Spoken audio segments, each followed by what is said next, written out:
We're making chicken noodle casserole. With chicken breast, and egg noodles, canned condensed cream of mushroom soup,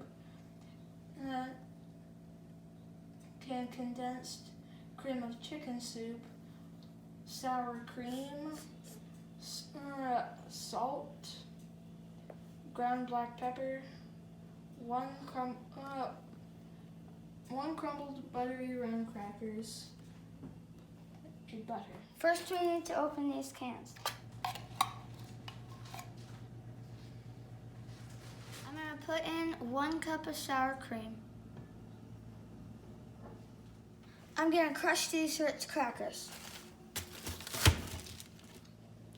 The recipe doesn't call for peas, but it tastes delicious in there.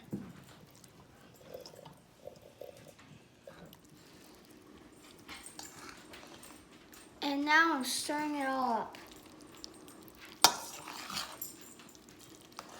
Now we mix in the noodles with all the other stuff. Now we have it in the casserole dish, and now we're gonna add the buttery Ritz crackers topping.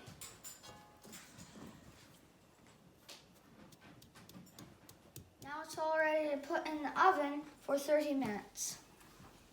It's out of the oven and it's so good.